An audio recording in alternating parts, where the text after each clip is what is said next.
Many men, many men wish death upon me. No, I don't cry no more. Don't look to the sky no more. Have mercy on me. Wow, what a time to be alive. There's so many beautiful things happening in the world, and yet simultaneously, there's so many crazy things.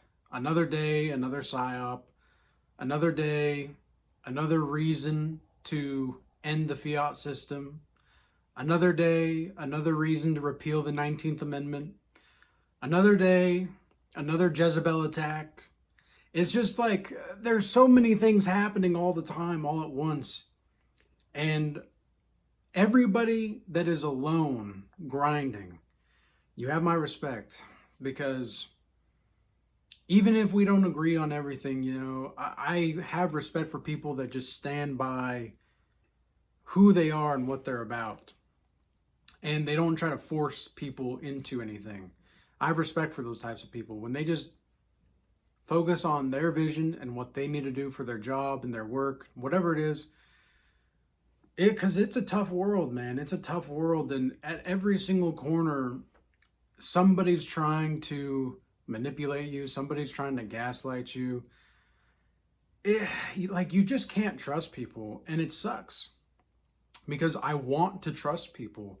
I want to be able to trust that we're not alone in this, but honestly, we're just going to be alone together, I guess. That's just kind of where I'm at. It's like, well, we're just going to be alone together. And that's all right. That's okay. It's for the best, probably, because it's not to say that there's not an importance for relationships, because life is about relationships. But it's also to say that really at the end of the day, it's going to be you and God who actually bring something into fruition. And you can either be a part of the constructs that are happening and the timelines that are fake that are happening, or you can actually just be on your own timeline with God. Because look, I'm not saying that reincarnation is real by any stretch of the imagination, but I'm not saying that it should be so easily dismissible either. Because what I think is the most important thing is to just focus on this life, right? Well, this is the only life that we know that for sure we're going to truly have. And it is entirely possible, but not probable, for there to be reincarnation. And this means that you get to live your life however you want to live it, and trust that, you're going to be doing this reality the best way that you know how to. Or you can participate in all these constructs. Okay, for example, the left-right paradigm, that's a construct. Democrats, Republicans, construct. And what's crazy is there's a construct of time within the Republican and the Democrat Party, and then there's a construct of what's going on between the Democrats and the Republicans, and then there's the construct of time that exists outside of it. And I exist outside of these timelines and constructs.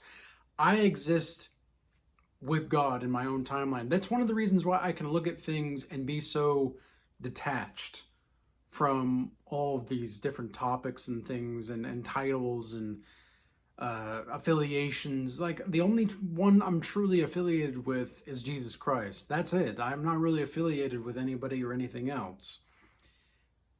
Like, in the long run, right? Like, in the long run, of course, there's going to be loyalties and there's going to be ways in which I'm going to commit to people, but I'm not fully committed to anybody that I don't know for sure is fully committed to me, because I'm not going to give somebody an advantage that they themselves wouldn't give me.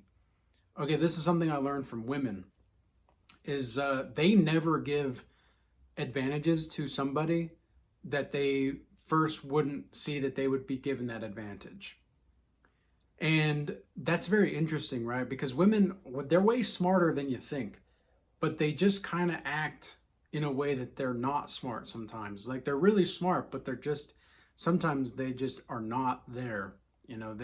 They don't know why they do what they do, but they often will know what they're doing and how they're doing it. They just don't know why they're doing that. Whereas we men, we usually know why we do things, even if it's not rational or reasonable. Like I've had countless calls, one-on-one calls with men across the world and talking about their corn addiction, right? And how they're trying to focus on their work and they're trying to focus on their job and whatever to get out of that paradigm, to get out of that construct of corn, right? Because these are spirits that have just completely attached themselves to you, right? Like these are, and you're letting these parasites live through you. Okay, that's one of the biggest things that I guess I don't necessarily fear. It's just that I don't want to pour my spirit into people that are just data harvesting me. You know what I mean? I don't want to just give myself to data harvesters because they're just taking that information and they don't even know themselves that they're incrementally giving themselves to something else that's not God, right? Because that's how demon possession works, is you incrementally give your will to these evil forces or sinful forces or these temptations. And as soon as you start to stand your ground and you start to just let go of the attachment that you think that you have with any of these people, that's where you start to see the truth manifest itself. And I've seen this time and time again. I've seen this time and time again where your patience can be seen as a weakness, and your kindness can be seen as a weakness, and your ability to stay neutral can be seen as a weakness. And it's crazy because you're neutral, man. Like it's not like, for example, when it comes to politics and such, I hate talking about politics. It is disgusting, but there's so many things happening right now. Like the whole shooting with ICE yesterday. If anybody doesn't know about that, go look it up and come to your own conclusions on everything, right? Like I don't trust any of these big media sites. I don't even trust the individual reporters anymore, because I swear it's like these plants, right? I mentioned this in the other video that I made recently, where I swear some of these people are plants, but they're inadvertent plants, where certain people are like talking about certain things, and so the algorithm will reinforce that. They'll reinforce that algorithm to show those types of content across the platforms to deter the reality and to deter people from the reality.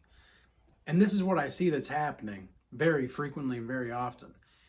And this is why you kind of just have to grind alone, man. Like you just kind of have to do what you do and come to your own conclusions. And if you're parroting other people's perspectives, like you can like there's a difference between knowing things and having a concept of things, okay? And being able to actually comprehend things. So there's 3 different tiers, right? The knowing, comprehending, and conceptualizing. A lot of people can conceptualize quite a bit, but they can't always comprehend, and they can't always know. Like maybe they know intellectually, but they don't know how to comprehend, right? They don't feel it in their hearts. It's kind of like Thanksgiving, right? Remember Thanksgiving, where people are like, oh, I'm so thankful, I'm so thankful. And then they just go out and buy everything the next day, right? As soon as they're grateful for everything that they have, they go out and they get more things. And it's not like there's anything inherently wrong with that per se. It's just hypocritical. Okay, it's not really sinful necessarily. It's just, it's not really good either. It's not, again, it's like, are you understanding the difference between vice and sin? Right? Because there's a difference. And if you don't know the difference, you're going to find out sooner or later. But this is why we kind of just have to be on our own for the most part. And it's not because we want to be, but it's because God isolates his chosen ones. And the reason for that is many. There are many reasons for this, but the fact of the matter is a lot of people want you to not succeed. And it's going to be, the enemies are going to be in your own household, right? That's what the Bible says and talks about. And it's true, because these are the people that know you. These are the people that, or think that they know you. And these are the people who want to see you a certain way. Like, I remember I had a one-on-one with someone recently, and they were talking about how their family still sees them as like this 5-year-old that is like helpless, and this person is obviously not helpless, and this person doesn't know what to do exactly. And it's like, yeah, I mean, that's a classic tactic to keep people locked. It's the crab in the bucket mentality. And sometimes you're just going to be able to get further alone. You get further alone, but you get farther together, right?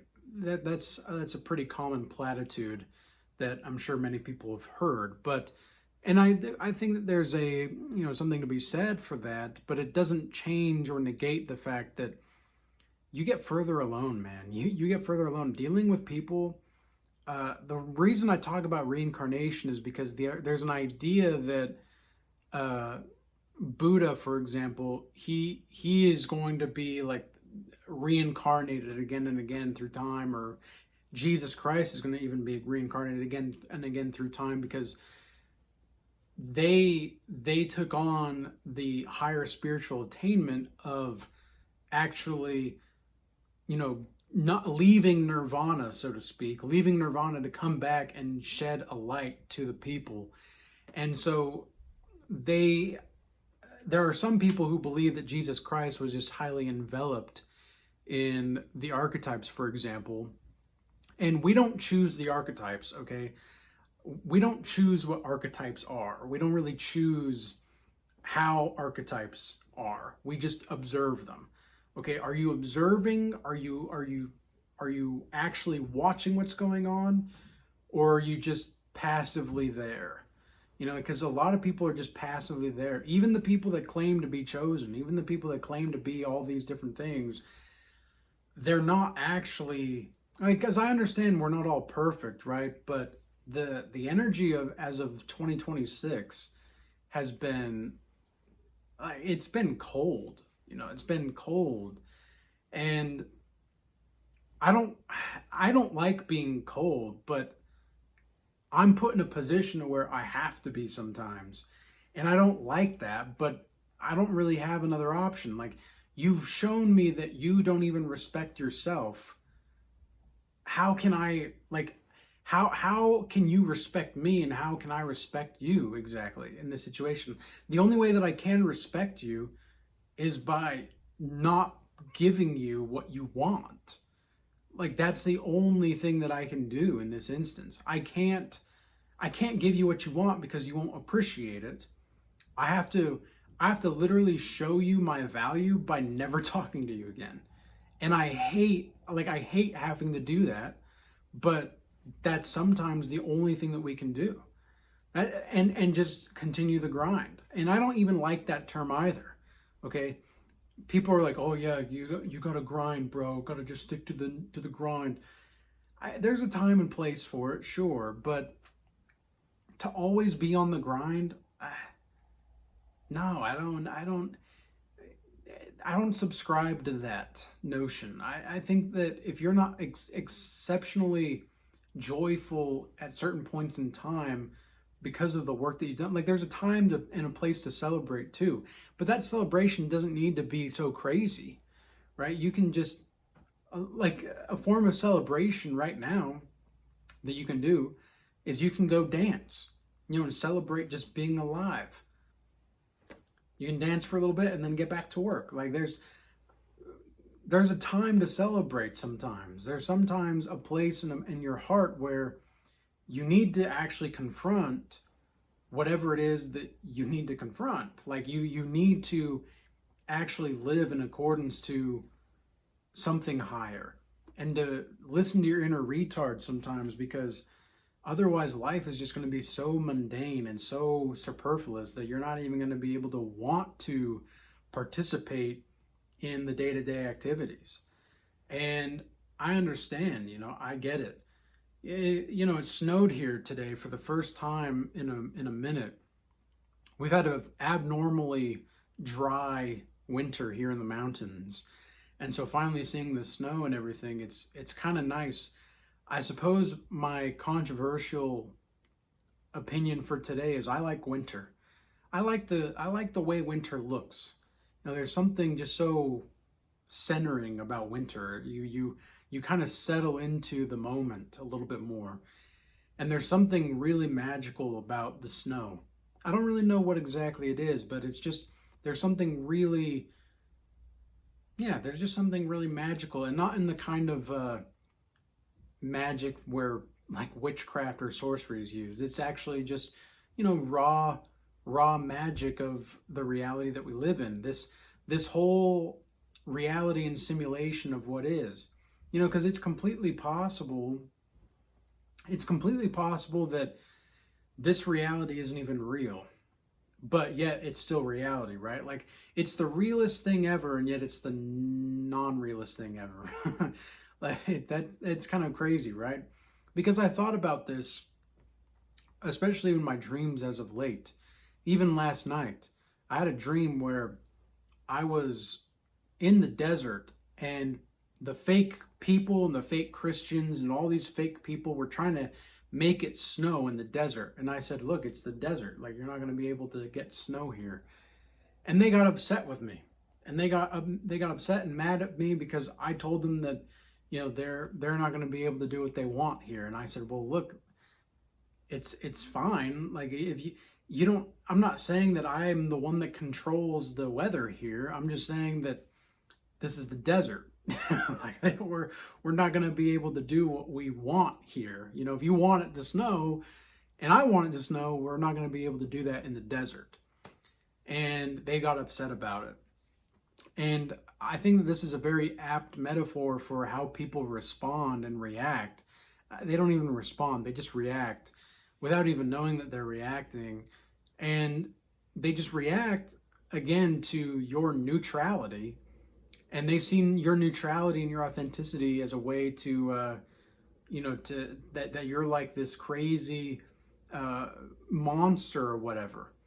And, in my book, I talk a lot about how the best way to find sanity is insanity, okay? You have to be on the edge of madness, sadness, and genius simultaneously. Because that's where you get the most output for your input, rather. I think that's the best way to put it. But it's not about getting the output, though. It's about the input. A lot of people want to focus on getting the output and extracting information. They're like, oh, what can I take from this? What can I take? It's like, it's never what can I give, because people don't really have much to give. And they're not taught that that's where relationships are a place to go to give. Right? That's where relationships are. Relationships are a place to go to offer something. But so many people want to coerce you into something, or they want to persuade you into a belief or an ideology or a way of thought. And it's like, but that's not going to work here. We're not in that kind of environment anymore. We're in transitioning times. Okay, the times that we live in, World War III is practically underway. In fact, I've said that World War III has already been happening for a couple years almost now. But World War III is already underway. We're in the spiritual war. And unless people want to actually wake up to this, it's going to be very challenging. The only way that we can win is to take control of our own lives, of what we can control. And let go of everything that we can't control. It's a very stoic perspective, of course, but it's also very grounded in just, practical wisdom. It's not even about religion. I'm not even religious. Okay, a lot of people have wondered if I'm religious or not. They're like, oh, well, this is coming from a religious person. It's like, I'm not. I don't identify as religious. I'm a person who follows Christ. And that's where my identity is consecrated. I am an eternal soul grounded in Christ. I'm not a religious person or a spirit or anything like that. I'm very open to new ideas, and I'm very sure that I'm not sure. Like I know I'm sure about a lot of things right now, but I also know, like, even 3 weeks ago even, I was very sure about a few different things, but I was wrong in certain regards, or I could have refined it a little bit. It's kind of like a car. Like, think about the first Model T, okay? Now we have, all different kinds of cars. But what exactly is the formula, right? The formula is the same, it's just the design is different. It's the same thing with life, okay? If you want to live in the Model T times, that's great. But you can't really drive the Model T across the terrain in which we're going. Okay, if you're so focused on driving a Model T across the desert, and into the sand dunes or whatever, like, you're not going to make it. Okay, you're going to need a Jeep. You're going to need an off-wheel, an off-road four-wheeler vehicle. You're going to need a different kind of vehicle. You can keep the same formula, but just enhance it a little bit. And I think that's where people are they're digressing way too much, and they're not adapting to the times. They're not transitioning to the times. People who adapt are going to win. People who don't, they're going to lose. It's really that simple, and it's not that complicated. It just is what it is. But that's why we sometimes just have to grind alone, It's just the way that it is. We just have to focus on adapting ourselves and going through the motions. And I don't like going through the motions, but sometimes you just have to, like, go through the systems that you've developed to just go through it. I mean, I have systems. For example, I have a daily system with YouTube videos, right? Like, I'm always going to make a YouTube video every single day that I can. And that's just part of my system throughout my day. That's part of my ritual, you might even say. It's like a ritual and a system.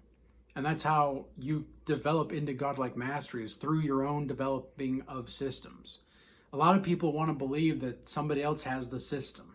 Oh, well, he does this and this to get the system. And it's like, well, yeah, again, it goes back to the Model T. Okay, the Model T is cool, and it's a great system, but there's upgrades that we can do, right? Like, you can create your own system that still has the same types of formulas. Okay, like the morning routine thing. Apparently that's become like a huge thing over the past few years. Like, what is your morning routine? Look, your success, your level of success depends on your morning routine. No, it doesn't. Like, no, no, it doesn't. Why would you think that? Because some people work better. Like, again, these are platitudes, right? This is like, oh, you have to have a morning routine. Says who? Says who? Like, some dude? Like, some gal? Like, well, why do we listen to these people? Why are we listening to these people? Why are we listening to half the people that are talking? It's a lot of it is just noise. And when I'm bringing something real and authentic, and that's why I'm magnetic, but I'm also very polarizing. Like, I don't even mean to be, but I'm very polarizing. That's why I opened it, this video with many men wish death upon me. Blood in my eye, dog, and I can't see. It's because it's true. There's a lot of people that when you're spiritually awake, man, it's a crazy world out there. And things are going to get weirder only as time goes on. But anyways, I hope that this message was useful and insightful for you. I hope that you all stay blessed. Oh, what a beautiful and crazy world, man. It's a beautiful and crazy world. Stay safe out there. Stay blessed. Peace. Until next time.